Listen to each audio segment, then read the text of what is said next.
Hola, hola. En, en esta ocasión traigo un suculento bocadillo de historia. Espero les guste. Sí.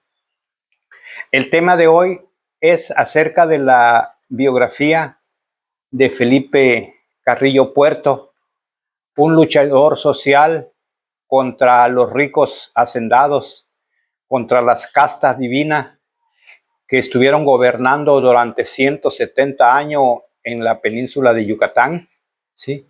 Dueño de las haciendas henequenera, ¿sí? Dueño de esclavos, dueño de toda la riqueza que producía ese estado en aquel entonces, ¿sí? Espero les guste. Voy a hablar con respecto a la biografía de Felipe Carrillo Puerto, ¿sí? ¿Quién fue Felipe Carrillo Puerto? Él nació el 8 de noviembre de 1874, ¿sí? En Mutul, Yucatán, ¿sí? Fue hijo de su padre Justiniano, ¿sí? Carrillo, y Adela Puerto se llamó su mamá, ¿sí? Fue el segundo de 14 hijos que tuvo el matrimonio, ¿sí? Él desde pequeño, ¿sí? Convivió con toda la gente, con los niños mayas y todos los campesinos mayas, y veía la gran diferencia que existía entre ricos y pobres, ¿sí? Él era de una clase media. Su padre tenían una tienda de abarrote, de lo cual de ahí vivían, ¿sí? Entonces, él estaba en la parte media de la recta numérica del ser humano, ¿sí? Tenía la posibilidad de ver hacia arriba la inmensa riqueza que tenían los ricos y también de ver abajo la inmensa pobreza que tenía el pueblo maya. Y todas esas diferencias, esas injusticias, se lo fueron embebiendo a él, lo fueron absorbiendo, y dijo: cuando yo sea grande voy a luchar para quitar toda esta diferencia, ¿sí? Entonces, él en 1901, él se casó, fue casado, ¿sí? Con María Isabel, ¿sí? Palmas. Tuvieron 4 hijos, ¿sí? Dora, Felipe, Alba y Yalixe, ¿sí? Entonces, voy a hablar de su infancia, ¿sí? Él, cuando estuvo chico, convivió con todos los campesinos mayas, con los pueblos mayas, con los niños mayas, y veía la pobreza inmensa. Él cuenta una ocasión que su papá, ¿sí?, tenía cierta relación con los ricos hacendados, o con la famosa casta divina que se le llamaba en ese entonces. Y en una ocasión lo llevó su papá a visitar a un hacendado. Cuando iba a entrar a la hacienda principal, su papá le dijo: hijo, todo lo que vayas a ver, tú no preguntes, mira y quédate callado. Eso le dijo el padre a Felipe. Él dice que tenía más o menos unos 8 años, 9 años, ¿sí? Sí, dice que cuando entraron le abrió la puerta a don Evaristo, así se llamaba el rico hacendado, ¿sí? Le abrió la puerta de la casa principal de la hacienda. Dice que Felipe se quedó sorprendido, ¿sí? Porque dice que los mármol del piso de la casa, traídos de Europa, ¿sí? Traídos de Europa. Dice que cuando caminaba, los mismos mármol reflejaban su imagen como espejo, ¿sí? Dice que cuando abren la sala, vio él que una de sus hijas del Señor estaba, iba a empezar a tocar el piano, y vio un enorme piano que tenían, dice que él se imaginó como que eso había sido traído de otro mundo, ¿sí? O sea, pero no preguntaba. Entonces vio su cantinero del Señor con los mejores vinos, vio su uniforme, su vestimenta del Señor, traía unas chaquetas en aquel entonces con botonaduras de oro y plata, ¿sí? Entonces cuando cuando terminó la visita, sigue contando Felipe, dice que cuando salieron de la tienda principal, vio el contraste. Dice que vio alrededor de la hacienda, vio chocitas como de 4x6, el piso de barro, de lodo, tierra, pues, ¿sí? Y ahí vivían, dice, los campesinos mayas. Dice que en una hamaca dormían 5 personas, el matrimonio y 3 hijos. Entonces él se hacía la pregunta, bueno, ¿por qué existe tanta diferencia entre una gente y otra gente? Dice. Y eso lo fue impregnando, lo fue impregnando, lo fue impregnando, lo fue impregnando. Y hasta que se fue curtiendo de tantas injusticias. Empezó él a luchar contra la famosa casta divina, que eran 30 familias que tenían el control del Enequén y de todo lo que había durante 170 años. Habían estado explotando a esa pobre gente. Sí, entonces él no sabía ni qué hacer. Empezó, era inquieto, era muy inquieto, muy curioso. Él aprendió a leer por sí solo, ¿sí? Empezó a leer política, empezó a leer historia, empezó a leer economía, empezó a leer filosofía y se empezó a impregnar, se empezó a impregnar de conocimiento.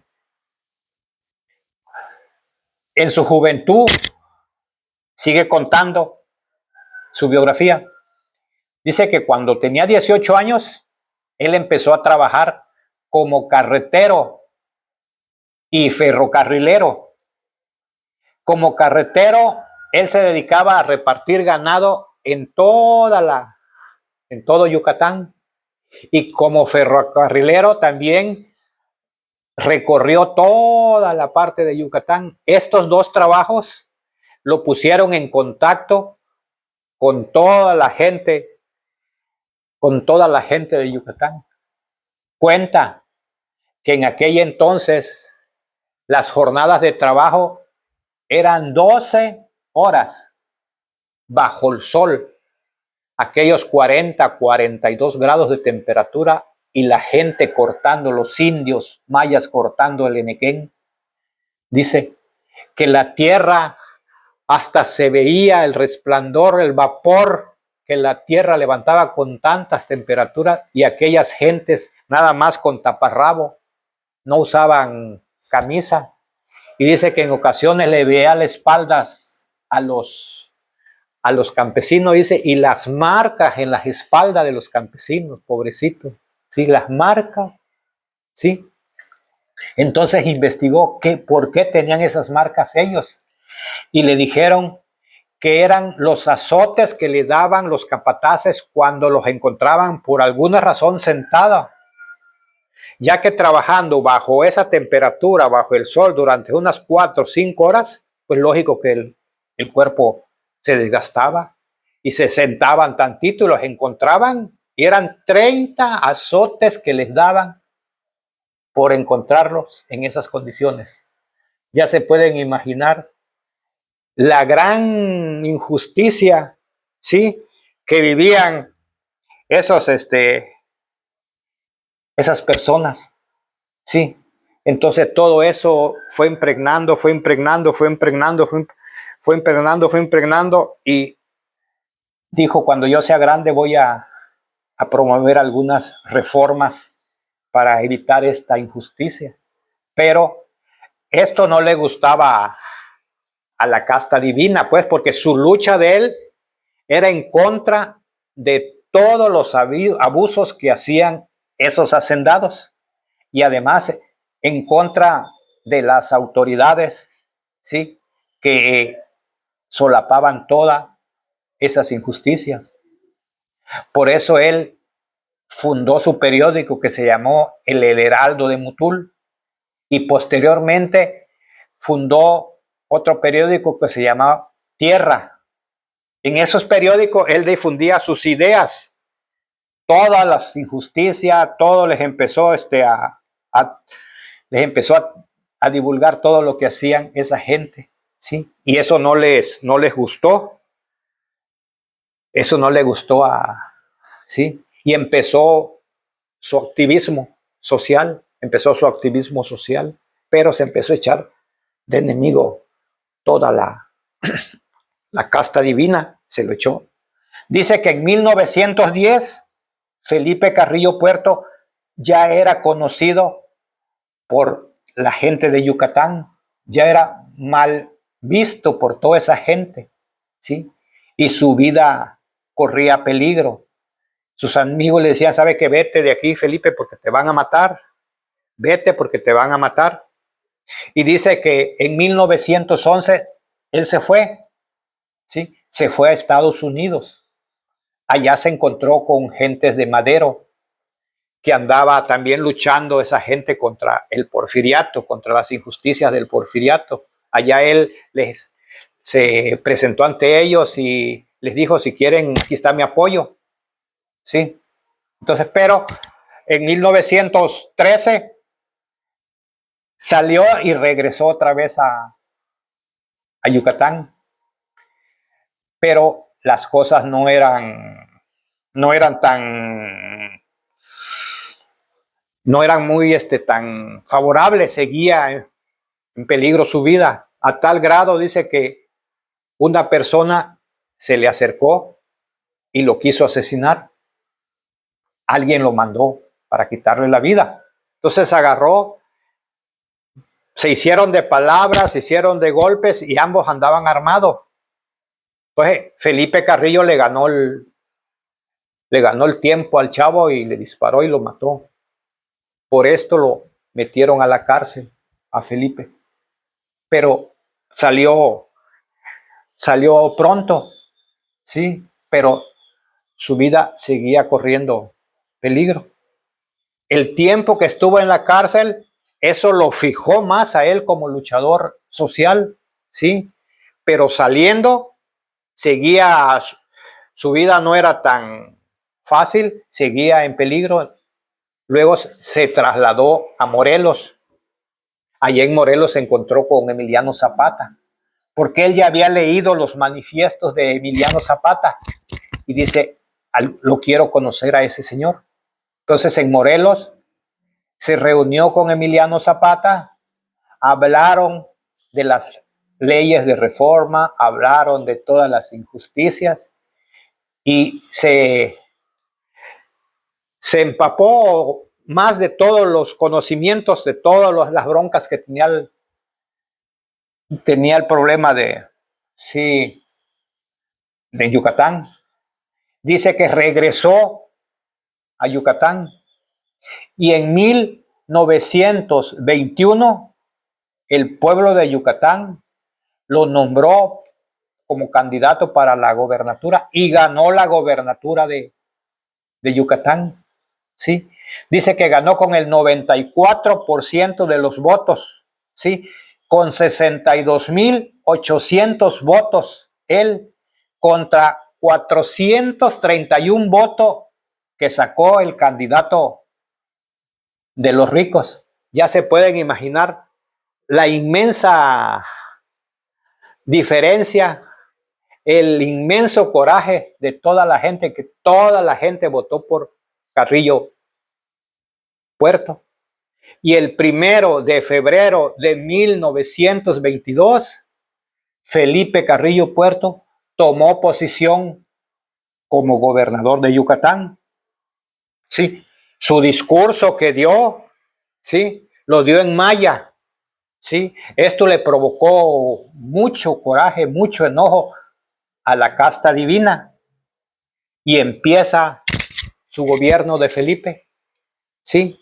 Y ya dijo, bueno, pues entonces ya tengo el poder en las manos, dice, ahora viene la venganza, dice, ¿sí? Entonces, ¿por dónde debo empezar? Empezó él a idear. ¿Por dónde? Dice, por el bolsillo. Si ustedes saben, lo que más duele es que le peguen a uno en los bolsillos, porque es el dinero el cual mueve todo, ¿sí? Entonces dice, voy a empezar pegándoles por el bolsillo, dice. Y lo primero, el primer golpe que le pegó fue un decreto que sacó en donde decía que el Enequén era propiedad de la nación, no lo podía vender ningún particular. Esto fue un tremendo golpe que le pegó a la casta divina porque ellos ya no podían vender el Enequén, porque ellos lo compraban el Enequén barato y se lo vendían a una empresa americana en contubernios que se llamó la JP Morgan, que todavía existe esa empresa perteneciendo a los Rothschild, sí, es del grupo de los Rothschild, sí, entonces todavía existe esa empresa, la JP Morgan, es un banco enorme, enorme, enorme.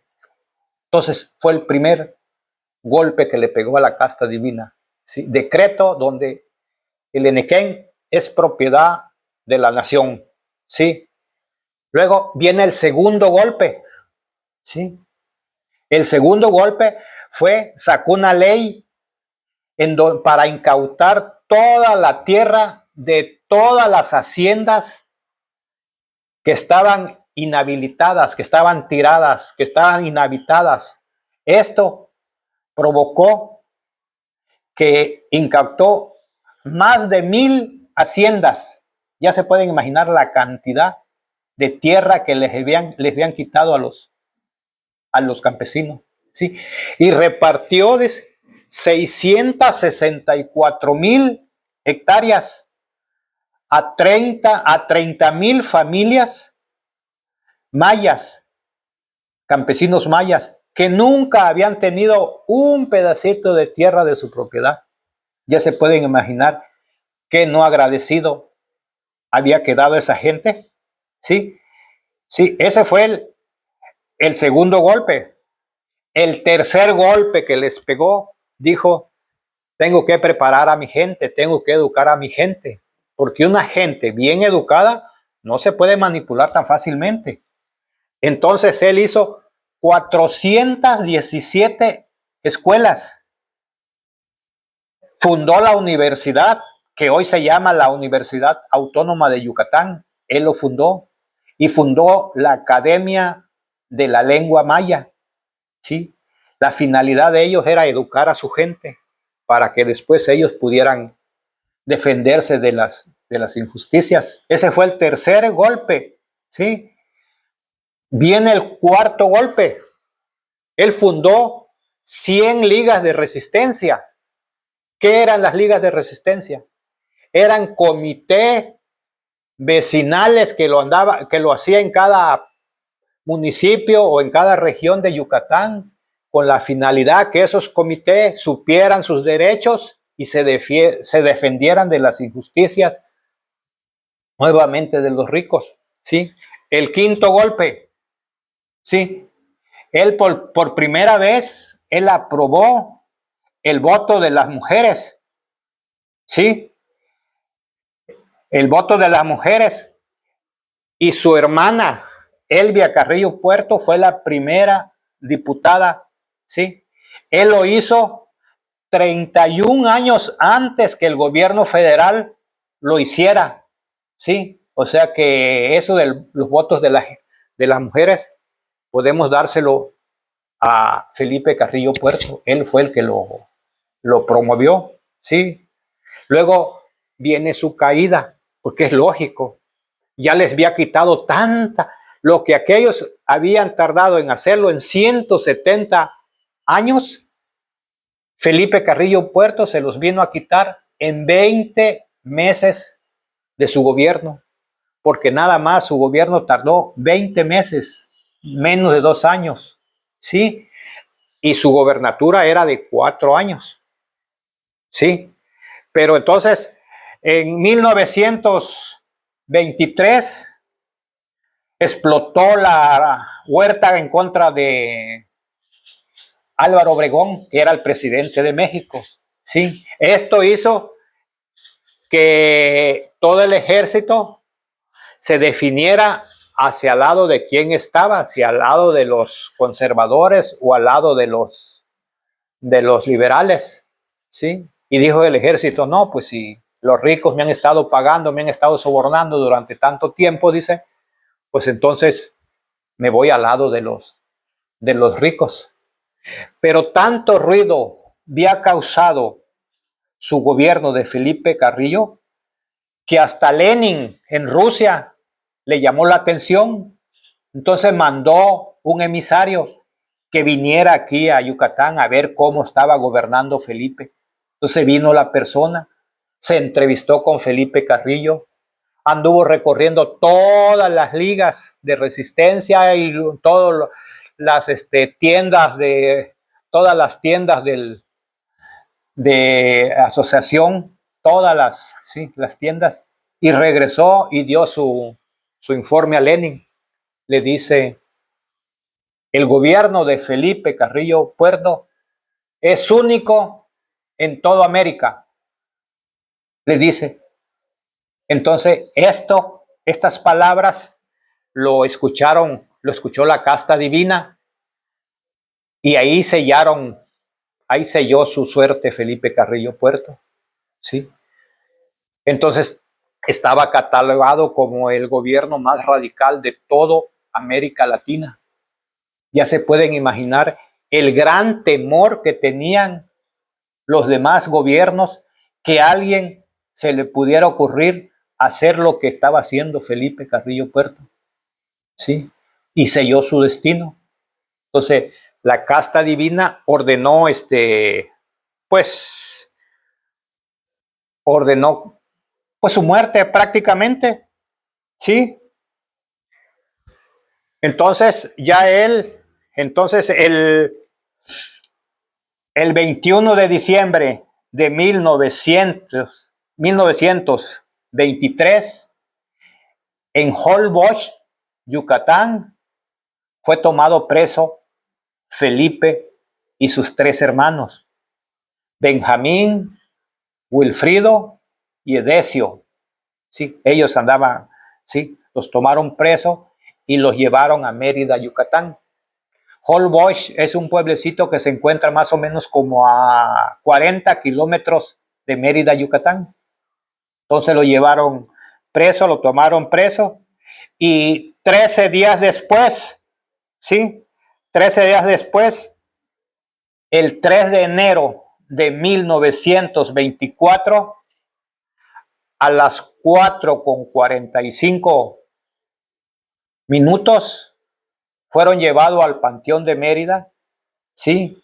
Y el general Ricardo Brocas, ¿sí? Y 12 soldados ordenó la ejecución, ¿sí? Junto con 8 campesinos más. O sea que ejecutaron, ¿sí?, a 12 personas, a Felipe Carrillo Puerto, sus 3 hermanos y 8 campesinos más. Y ahí acabó su vida. Nada más dijo Felipe, dice Felipe, antes de que los iban a fusilar, él tranquilo, no hizo ningún teatro, no hizo rebeldía, nada más dijo, quiero decir estas palabras, y nada más dijo 11 palabras, y las palabras fueron estas. Dice, no abandonéis a mis indios. Esas fueron sus últimas palabras que dijo antes de que lo fusilaran. Cuenta la biografía que antes que lo tomaran preso a Felipe Carrillo Puerto, ¿sí? Toda la gente, todos los campesinos con hacha, machete, palos, todos se fueron a Mérida, a donde estaba Felipe Carrillo Puerto, ¿sí? Pero un montón de indios. Entonces dijo Felipe Carrillo, si se enfrentan los campesinos sin arma contra el ejército con arma, va a ser una masacre, dice. Sí, va a ser una matanza de campesinos que no se pueden imaginar. Entonces dijo él, no, yo tengo que pagar ese costo. Y le dijo a su gente, no, dice, no necesito, váyanse, regrésense, váyanse a sus lugares, dice. Lo único que les pido es que preparen a sus demás gentes, que les enseñen, que los adiestren, que los eduquen para que no se dejen manipular. Y así todas las campesinos se regresaron a sus lugares y quedó la suerte echada ya de Felipe Carrillo Puerto. Entonces, se pueden imaginar que una persona en 20 meses hizo y ha hecho más que cualquier gobierno que ha tenido la República Mexicana, ¿sí? Y que ellos han gobernado 6 años, ¿sí? Y este señor en 20 meses hizo esa gran cantidad, ¿sí? Entonces dicen que 3 días del asesinato de Felipe Carrillo Puerto, ya todos los hacendados ya andaban con sus abogados midiendo otra vez las tierras de las parcelas que les habían quitado, ¿sí?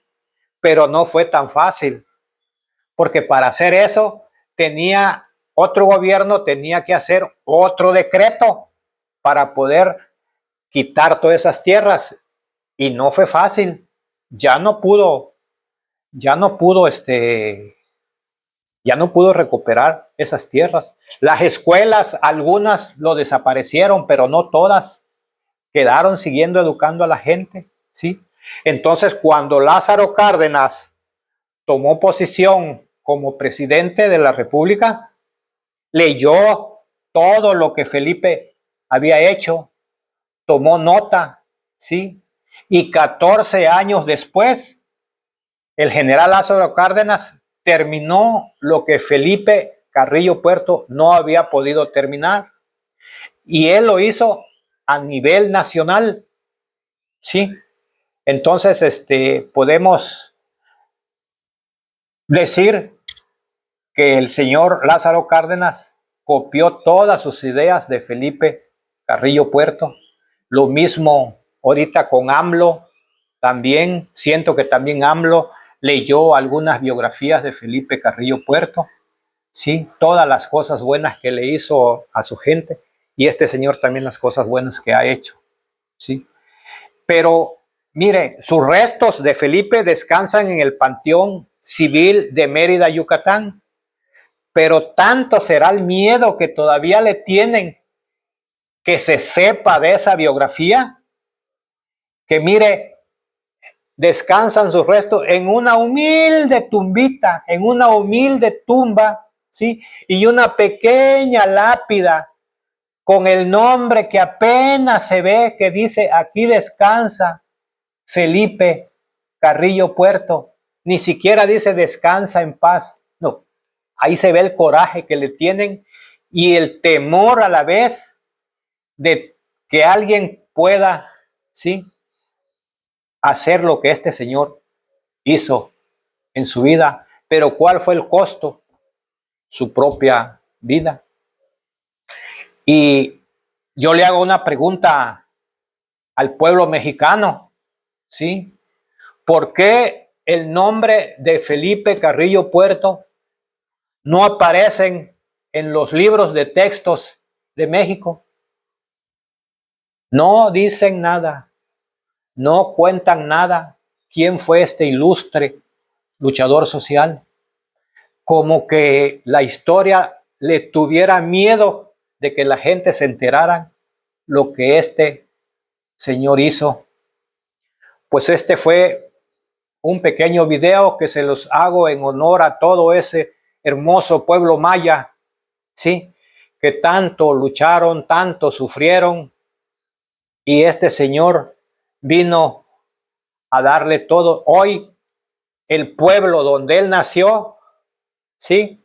Hoy se llama Mutul de Carrillo Puerto. Claro que se lo merecía, ¿sí? Con esto me despido y nos vemos en un próximo video. Bye, bye.